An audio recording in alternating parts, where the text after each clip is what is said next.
साधुसंग, उनके चरणों में मेरा त्रिबार बंदन। और यहाँ पर उपस्थित आए हुए सभी धर्म प्रेमी सज्जन, माता बहनें एवं छोटे मोटे प्यारे प्यारे बच्चों, आप सभी को मेरा नमो बुद्धाय, जय भीम, साहिब जिंदगी। जितने भी साथी भाई यहाँ वहाँ खड़े हुए हैं, सभी से मेरा आग्रह है, निवेदन है कि सभी जहाँ पर कुर्सियाँ खाली पड़ी हुई हैं, आप लोग बैठ जाएंगे। बैठ के सुनेंगे तो और अच्छा लगेगा।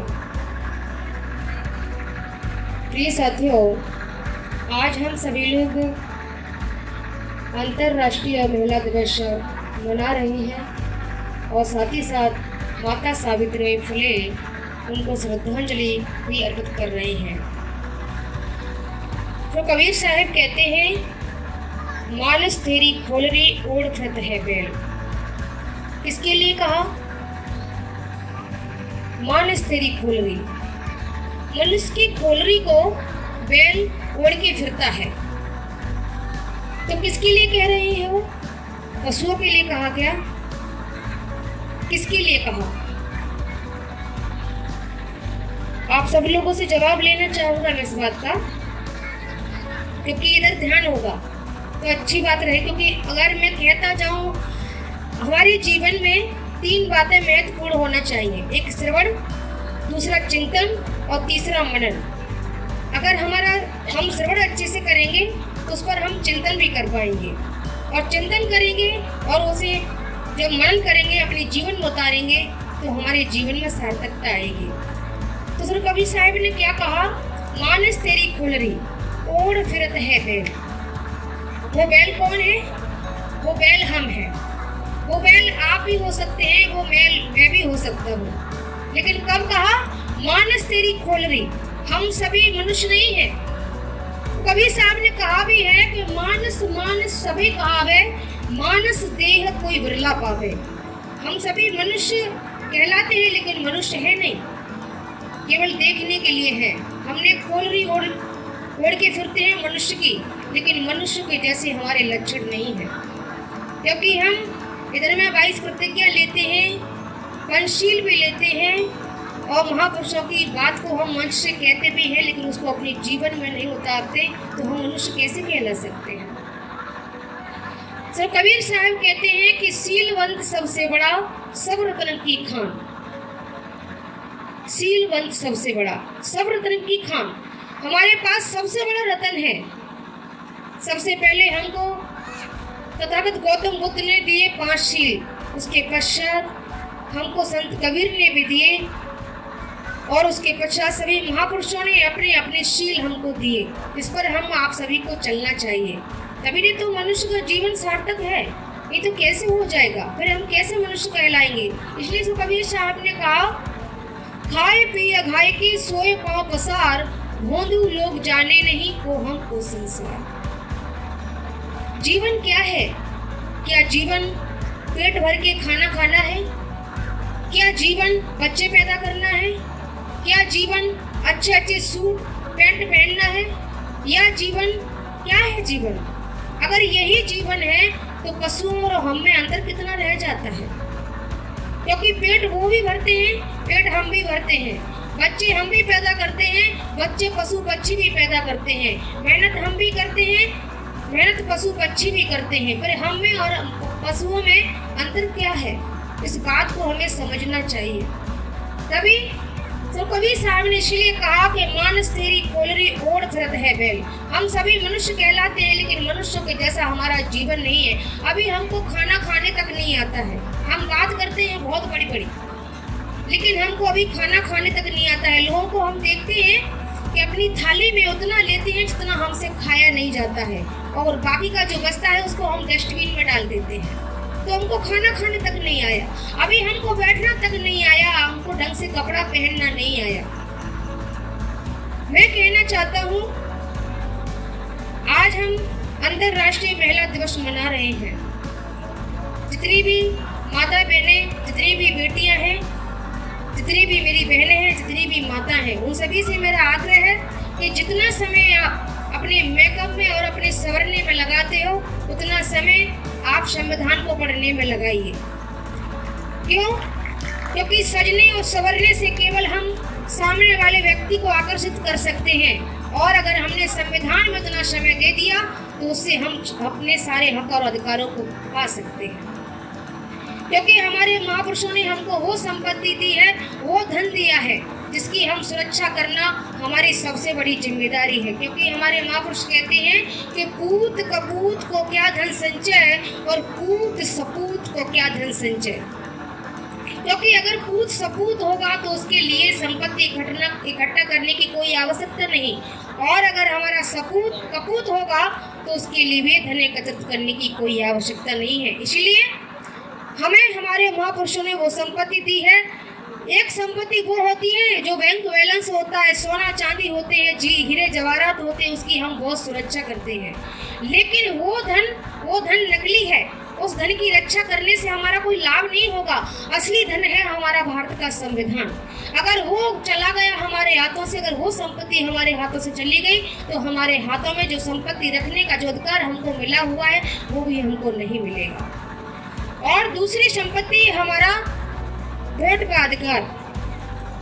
जिस प्रकार से हम अपनी बहन बेटियों की रक्षा करते हैं, उसी प्रकार से हमें अपनी वोट की भी रक्षा करना चाहिए। लेकिन आज हमारे समाज के वो दलाल वो बिक जाते हैं और अपने ईमान को बेच देते हैं। क्योंकि हमारे महापुरुषों ने यो जो बलिदान दिया है, जो अपने जीवन का त्याग किया है, महात्मा ज्योतिराव फुले, संत कबीर, चोखा मेला, संत घासीदास, संत पलटूदास, संत रविदास, जितने भी महापुरुष हैं, इन सभी महापुरुषों ने हम आप सभी के लिए जीवन जिए। जीवन तो सभी जीते हैं, लेकिन जो दूसरों के लिए जीवन जीते हैं वही जीवन होता है। हम भी जीवन जीते हैं, और एक जीवन हमारे ये महापुरुष भी जिए जो हमको आज वो स्थिति देकर के गए कि आज हम राजा की तरह अपने जीवन को जीते हैं। आज हमारे पास वो सब कुछ है, लेकिन उसको इस्तेमाल करना, उसको हम पाना, ये हमारे, और हम दूसरों को दोष देते हैं कि हमारे हक अधिकारों को हमसे छीना जा रहा है। इसलिए जो कबीर साहब ने कहा भी है कि बुरा जो देखन मैं चला, बुरा न मिले कोई, जो दिल खोजा आप ना तो मुझसे बुरा न कोई। पहले अपने दिल में झांक करके देखिए, अपने आप में झांक करके देखिए कि हम किस स्थिति में खड़े हुए हैं। यहाँ डॉक्टर बाबा साहब भीमराव अम्बेडकर जी ने कहा कि पहले शिक्षित बनो, फिर संगठित बनो और फिर संघर्ष करो।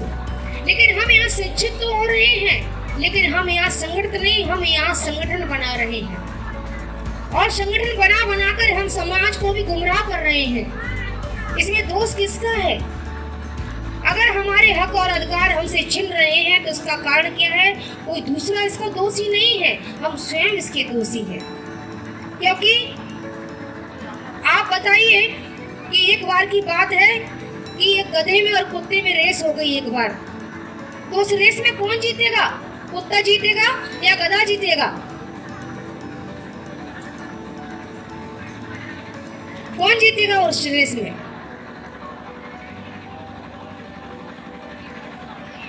अगर आप मेरी बात को सुन नहीं पा रहे हैं तो इसका कारण ये है कि या तो मेरी आवाज आप तक पहुंच नहीं पा रही है, या फिर आप ध्यान नहीं दे रहे हो। मैंने आपसे पूछा कि एक बार रेस हुई कुत्ते और गधे के बीच में, तो उसमें कौन जीतेगा? गधा जीतेगा या कुत्ता जीतेगा? क्यों जीतेगा? कुत्ता तो ज्यादा दौड़ लेता है गधे से।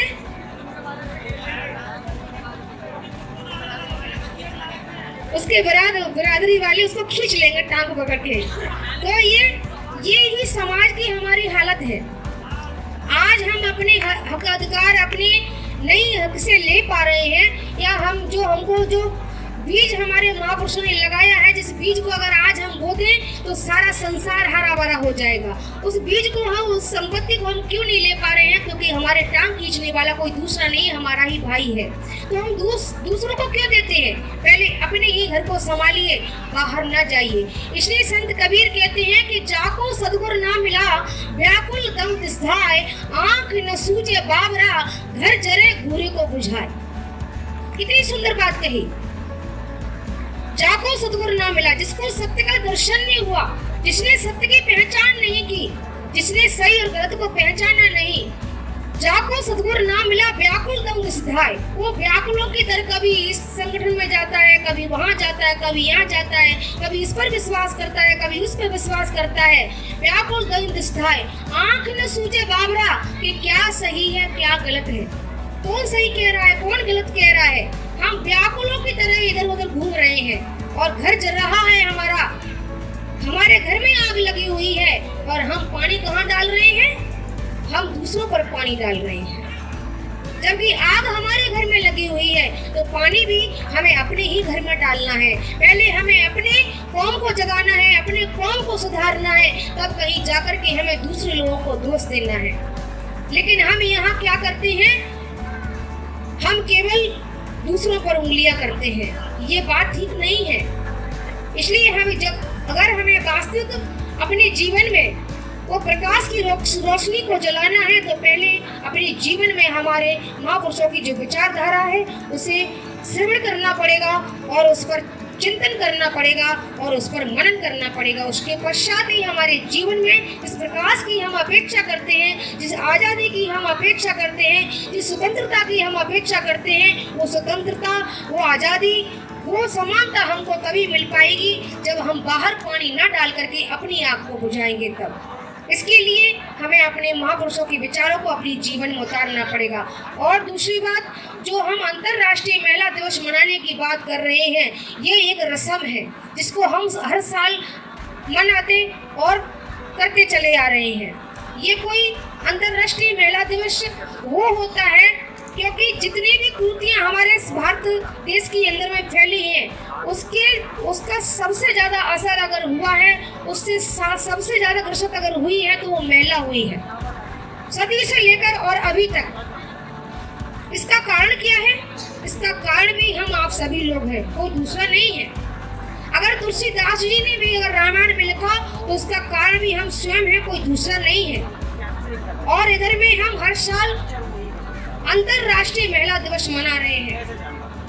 अगर नारी के जीवन को देखा जाए तो नारी का जीवन जन्म लेने के बाद भी स्वतंत्र नहीं है और जन्म लेने से पहले भी स्वतंत्र नहीं है। उसके जीवन को, क्योंकि वो जन्म लेने से पहले ही गर्भ में उसको मार दिया जाता है। उसको गर्भ में मारने वाले कोई दूसरे नहीं होते हैं, उसके स्वयं के माता पिता और उसके स्वयं के दादा दादी होते हैं, तो कोई दूसरा नहीं है। इधर हम अगर दूसरों को दोष दें कि हमारी बेटियों को, हमारी बहनों को आज़ादी से जीने नहीं दिया जाता है, इसका कारण कोई दूसरा नहीं है, इसका कारण हम स्वयं हैं, क्योंकि उनको जन्म ही नहीं लेने देते। हमारी ऐसी मानसिकता, ऐसी मेंटलिटी बैठ गई है कि अगर बेटियां ज़्यादा बढ़ेंगी, बेटे की अपेक्षा रहती है हमारे अंदर में। अगर 2 बेटियां हो गई तो हमारे अंदर में ये इच्छा रहती है कि बेटी होनी चाहिए, बेटा होना चाहिए। 2 बेटियां बहुत हो गई। तो जन्म लेने के पहले भी सुरक्षित नहीं है और जन्म लेने के बाद भी सुरक्षित नहीं है। इसका कारण भी हम स्वयं हैं। और इधर में हम अंतर्राष्ट्रीय महिला दिवस भी मनाते हैं। अगर मैं अंतर्राष्ट्रीय महिला दिवस हम मनाते हैं तो हमको ये संकल्प लेना चाहिए कि जो हमको बाबा साहब ने जो हमको अधिकार दिए हैं, उसको अगर हम वास्तविक रूप से अपने जीवन में लाना चाहते हैं और उस आज़ादी से अगर हम जीना चाहते हैं, तो हमें, अगर हम पढ़े लिखे हैं तो हमको रोज हमारे घर में भले ही किसी महापुरुष की तस्वीर ना हो, भले ही हमारे घर में कोई ग्रंथ ना हो, भले ही हमारे घर में कोई पुस्तक ना हो, लेकिन हमारे घर घर में भारत का संविधान होना चाहिए। क्योंकि भारत का संविधान अगर हमारे घर घर में होगा तो जो अंतर्राष्ट्रीय महिला दिवस हम मनाते हैं और जब अपने हक अधिकारों को हमारी बेटी अगर जान पाएगी तो वो अपने हक के लिए स्वयं लड़ाई लड़ पाएगी, किसी दूसरे से अपेक्षा नहीं कर पाएगी। क्योंकि संत कबीर कहते भी हैं, करबैया बला अपनी छोड़ बनानी आस, जागे आगे नदियां बहे सो कस मर प्यास। क्योंकि हमारे पास वो शक्ति है, हमारे पास वो जज्बा है, हमारे पास वो हौसला है, हमारे पास वो बुलंदी है जो किसी के पास नहीं है। क्योंकि इस भारत पर जन्म देने वाली जितने भी महापुरुषों को जन्म दिया है, एक नारी ने जन्म दिया है। संत कबीर को, बुद्ध को, रविदास को और डॉक्टर बाबा साहब ज्योतिबा फुले ऐसे महापुरुष को जन्म देने वाली एक बेटी, एक माँ होती है। लेकिन वो अपने इस शक्ति को भूल जाती है। क्यों?